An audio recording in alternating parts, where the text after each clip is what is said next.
Hello, hello. Welcome back to our learning adventure. I am so excited to share today's story with you.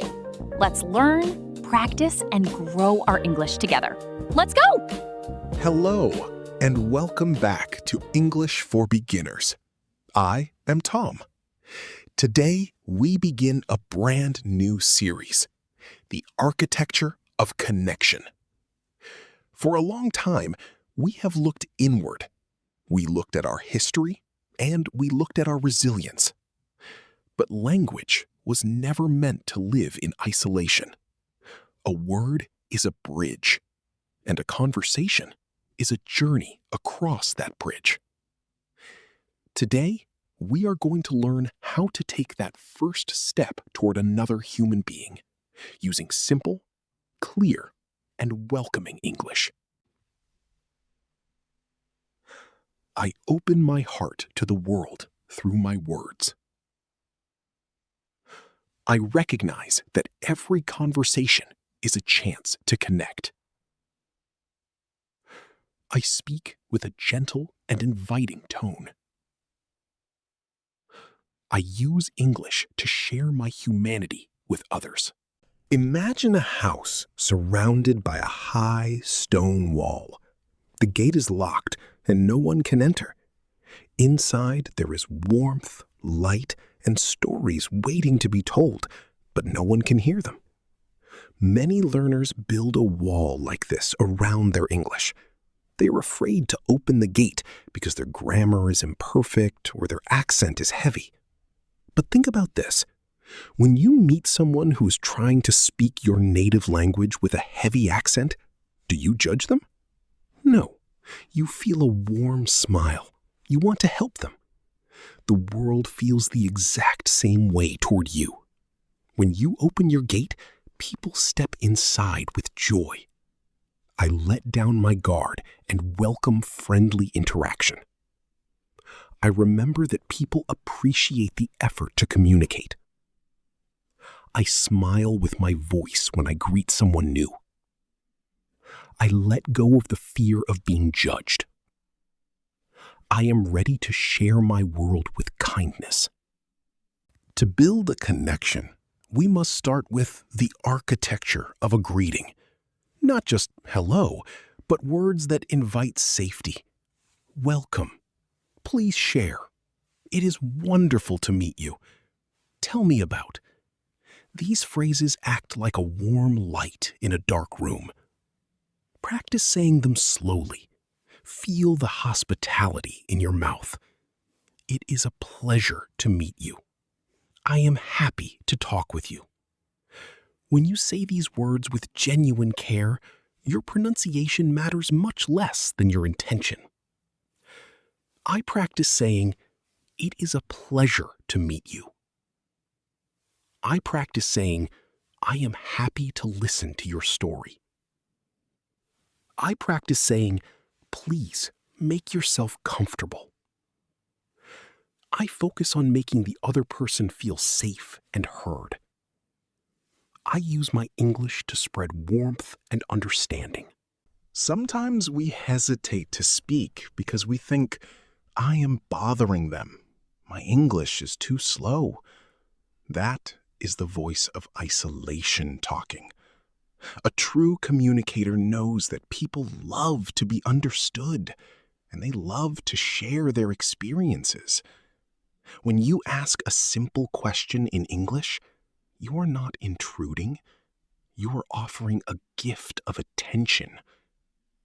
Say to yourself, "My voice is welcome here. My presence brings value to this space." I banish the thought that I am a burden to listeners. I believe that my voice adds value to the room. I approach conversations with curiosity rather than fear. I am worthy of being heard, no matter my level. I step into every interaction with quiet confidence. Think about the power of a single well-chosen English word spoken with a smile. It can change a stranger's day. It can turn an awkward silence into a warm memory. You are not just studying a subject for a test. You are building a tool for global friendship. As we continue this series on connection, keep your eyes open for opportunities to build bridges. Every simple phrase you practice here is a brick in a magnificent highway of human relationship. I celebrate the small interactions that build my confidence. I am a builder of bridges across cultures and languages. I cherish the connections I make through simple English. I am excited to explore the depth of human conversation. I am ready for the next step of our journey together. We opened the gate and took the first step toward another person. Today, we look at the most powerful tool in any language, a tool that requires zero vocabulary: listening. Many learners think that to be a good conversationalist, you must do all the talking. But true connection does not live in the words you speak. It lives in the space you create for others to speak. Today, we learn how to listen with intent, patience, and deep empathy. I calm my mind so I can truly hear the person in front of me. I understand that listening is an active, powerful form of communication.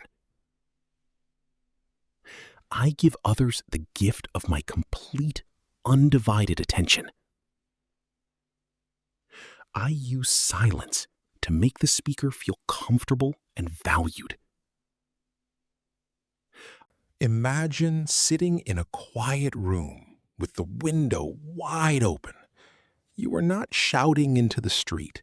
You are simply sitting, letting the sounds of the world drift in.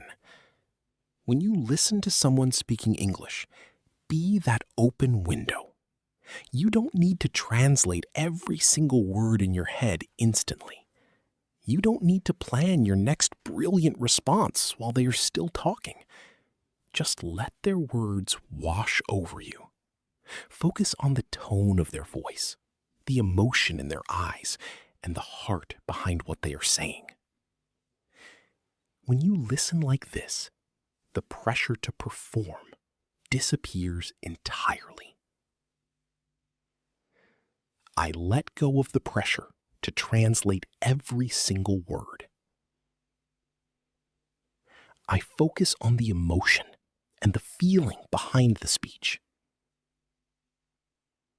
I quiet the rushing thoughts in my own mind.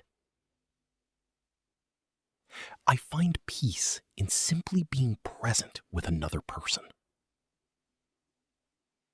I trust that understanding will come naturally when I relax. When you are listening, you need simple phrases that show you are truly there, not complex sentences, just anchors of connection.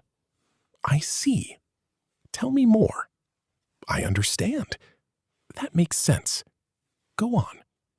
Practice saying these phrases with a warm, steady rhythm. When you say, I understand, make your voice soft and reassuring. These simple expressions tell the speaker that they are safe, valued, and heard. That is the true magic of human communication. I practice saying, I am listening to you. I practice saying, that is very interesting. I practice saying, can you tell me more about that? I use simple words to show deep care and attention. I make the speaker feel respected through my quiet focus. The greatest enemy of listening is our own ego. When someone else is speaking, we are often thinking, what am I going to say next? Will they think I am smart? Will they notice my accent? That ego-driven chatter completely blocks out the other person. To connect, you must forget about looking smart and focus on caring. say to yourself, right now, my only job is to understand this person. When you shift your focus from yourself to the other person, your anxiety vanishes. I release my ego and my worry about how I sound. I shift my attention completely away from myself and onto the speaker. I realize that true charm is found in genuine interest. I am free from the burden of trying to impress anyone. I find joy in discovering the world through someone else's eyes. When you master the art of listening in English, something incredible happens. People love talking to you, even if your vocabulary is small. Why? Because people rarely find someone who truly listens. By offering your patience and your quiet attention, you become a sanctuary in a noisy world. Your English doesn't need to be fancy to be effective. It just needs to carry a heart that cares. As you practice today, remember that listening is speaking without words. I am a safe harbor for the stories of others. I value connection far more than perfection. I am growing into a thoughtful, empathetic communicator. I cherish the quiet moments of deep human understanding. I am ready to explore how we share our own stories next. Welcome back. We have opened the gate and we have learned the power of deep listening. Now we take the next natural step in building our bridge, the shared narrative. Conversation is a dance. One person speaks and listens, then the other person listens and speaks. Today, we learn how to take your turn in the dance, how to share your own experiences, thoughts, and feelings in a way that deepens the connection without overwhelming the room. I step into the conversation with grace and confidence. I share my stories as a gift, not a performance. I balance speaking and listening with natural ease. I use my simple English to express authentic truths. Imagine sitting around a warm campfire with friends. One person shares a memory of a journey they took. When they finish, another person nods and says, "That reminds me of the time I..." That is how a shared narrative works. It is not a speech, it is an exchange. When you are learning English, you might worry that your story is too simple. But a campfire doesn't need expensive wood to give warmth. A simple story told with a smile and honest emotion is worth more than a complicated story told with cold perfection. I offer my experiences without apology for my level. I keep my stories clear, simple, and heartfelt. I connect what I hear to my own life with gentle grace. I enjoy the natural rhythm of a two-way conversation. I trust that my voice has a rightful place at the table. To keep the dialogue flowing naturally, we use transitional phrases that link our stories to others. That reminds me of, in my experience, I felt that way when, for me, it was different because these phrases are the hinges on the door of conversation. Practice saying them smoothly. Let your voice rise slightly on the transition to show engagement. That reminds me, when you master these small connective phrases, you stop feeling like you are reciting isolated sentences and start feeling like you are having a real, living discussion. I practice saying, "That reminds me of a time when..." I practice saying, "In my experience, I found that..." I practice saying, "I felt very similar when that happened." I use connective phrases to weave our stories together. I speak with a steady, natural pacing that invites connection. When beginners start sharing stories in English, they often fall into the spotlight trap. They think, everyone is looking at me. If I make a grammatical error, they will laugh. This fear makes the body tense and the voice tight. But remember, in a shared narrative, the spotlight is shared by everyone. People are not grading your grammar. They are following your story because they care about what you are saying. Say to yourself, we are just sharing a moment together. There is no test here. I release the illusion that I am under a harsh spotlight. I remember that people are listening to my heart, not my textbook rules. I let my body relax and my words flow naturally. I accept myself as a learner who is actively communicating. I find comfort in the shared safety of human dialogue. Every time you share a small piece of your life in English, you are adding a thread to a grand tapestry. Your culture, your perspective, your challenges, and your joys, they all matter. They give color and texture to the conversation. Do not hide your background. Let it shine through your simple, powerful words.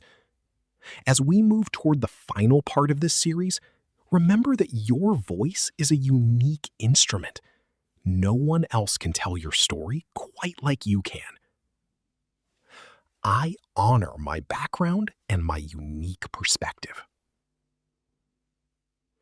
I contribute my personal color to the global conversation.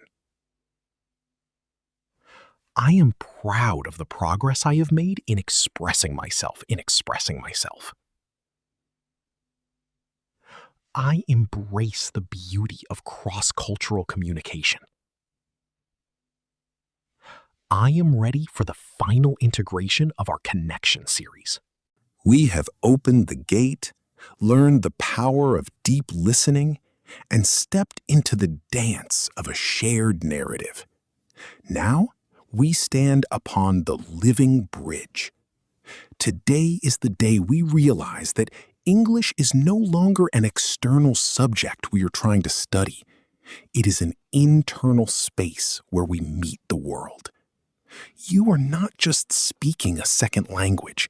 You are extending your hand across oceans, cultures, and differences to touch another human life. I stand proudly on the bridge of human connection. I realize that English is a living tool for empathy and love. I carry the confidence of a true global communicator. I am open to the vast, beautiful world that language has unlocked for me. Think of a physical bridge built over a wide river. For years, people stood on opposite banks, shouting across the water, unable to truly hear or understand each other. Then, the bridge was built. Suddenly, traffic flows in both directions. People share food, ideas, and stories. The river is still there, but it no longer separates them. Your English is that bridge. When you speak with an open heart, you cross the river of fear and isolation. You enter a shared space where nationality, accent, and background fade away, leaving only human beings sharing a moment in time. I cross the river of fear into the freedom of expression. I see every person as a potential friend waiting to be met. We conclude our series with words that celebrate togetherness, belonging, harmony, community, empathy, unity. These are the final keystones of your architectural masterwork. When you speak these words, Let them resonate in your chest. You are no longer standing alone at the edge of fluency. You are part of a global community of learners and speakers. I belong in this conversation. I speak with harmony and grace. My voice helps build a more connected world. I practice saying, I belong in every conversation I choose to enter. I practice saying, my voice adds harmony to the world around me. I practice saying, I am part of a global community of open hearts. I focus on the deep sense of peace that comes from true connection. I celebrate the unity we find through simple, honest English. Look back at where you started this series. You were learning how to open a gate. Now, look at where you stand. You know how to welcome others, how to listen with a quiet mind, how to share your story without fear, and how to walk across the living bridge of language. The anxiety that whispered you couldn't do it is gone, replaced by the quiet, unshakable knowledge that you are a communicator. Say to yourself one last time, I am enough. My voice matters. The world is listening. I honor the journey that has brought me to this moment of absolute clarity. I release all lingering doubts about my place in the English-speaking world. I step forward into my daily life with courage, warmth, and grace. I am proud of the magnificent bridge I have. If you had fun learning with me, make sure to hit that subscribe button and turn on the bell so we can keep practicing together. And hey, don't leave me hanging. Drop your answers in the comments below. I can't wait to read them. Thanks so much for hanging out with me, and I'll see you in the next video. Bye for now.